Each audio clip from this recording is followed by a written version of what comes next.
పూజ, సంతోష్ అనే ఇద్దరు దంపతులు సిటీలో నివసించేవారు. కొత్తగా పెళ్ళైన అందువలన వాళ్ళు సిటీలోనే ఉండేవారు. ఇద్దరు కూడా మంచిగా బాగా చదువుకున్న వాళ్ళే. ఇద్దరు ఎప్పుడూ హ్యాపీగా ఉండేవాళ్ళు. అయితే తను బయటికెళ్ళని వర్క్ ఎందుకని ఇంట్లోనే ఉంటుండే. సంతోష్ మాత్రం బయటికి డ్యూటీకి వెళ్ళేవాడు. అంటే బయట డ్యూటీ చేసేవాడు. సో అలా ఒకరోజు డ్యూటీకి వెళ్తానని ఆమెకి చెప్పి, నేను డ్యూటీకి వెళ్ళి వస్తాను, ఈవినింగ్ వరకు వస్తాను, ఒకవేళ లేట్ అయితే కాల్ చేస్తాను చెప్తాడు. అంతలో తను ఉండి సరేనండి అని చెప్తుంది. అదేవిధంగా ఇంట్లో కొన్ని కొన్ని ఐటమ్స్ అయిపోతే తనకి చెప్తుంది.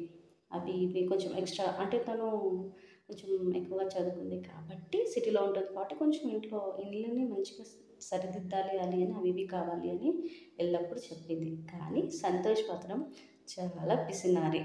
తను చాలా పిసినారి. తనతో అదెందుకు ఇదెందుకు అని ఎప్పుడూ అంటూనే ఉంటాడు.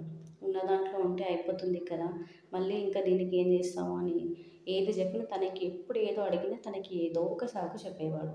తాను మాత్రం చాలా చిరాకుగా ఉండేది. అంటే ఎప్పుడు చూసినా ఇట్లా పిసినారితనంతో గడుపుతున్నాడు అని ఆలోచించుకుంటూ ఉండేది. అసలు నేను ఏం అడిగినా ఏదో ఒక సాకు చెప్తున్నాడు, ఏది అడిగినా కూడా అది ఎందుకు ఇది ఎందుకు అని అంటున్నాడని తను బాధతో ఆలోచిస్తూ ఉండేది. అయితే ఈవినింగ్ వస్తాడు కదా, అప్పుడు వచ్చి మాట్లాడదాంలే, అంటే ఎందుకు ఇలా చేస్తున్నాడు, ఎన్ని రోజులని మినిమం ఇట్లా కావాలి కదా అన్నట్టు కొంచెం బాధగా థింక్ చేసి అడుగుదామని అంటాను. అంతలో తను డ్యూటీ నుంచి వస్తాను. వచ్చిన వెంటనే వంట రెడీ చేసావా, ఆకలిగా అవుతుంది, ఇద్దరం కలిసి తిందాము అని తామెక్కి చెప్తాడు. అయితే నేను సాయంత్రం కాల్ చేశాను, నువ్వు కాల్ లిఫ్ట్ చేయలేవని కూడా అంటాడు.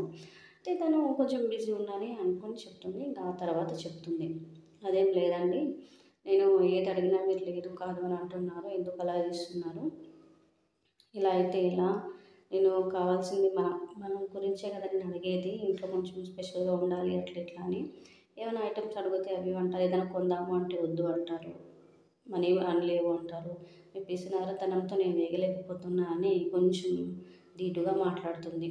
అలా మాట్లాడినప్పుడు సంతోష్ కొంచెం కోపం వస్తుంది. కోపం వచ్చిన వెంటనే తను అంటాడు, ఇలాంటి పిచ్చి పిచ్చి వాటికి నా దగ్గర డబ్బులు లేవు, నీ దగ్గర ఉంటే నువ్వు చేసుకో అని కొంచెం డాష్గా మాట్లాడతాడు. అలా మాట్లాడినప్పుడు కొంచెం తను బాధపడుతుంది.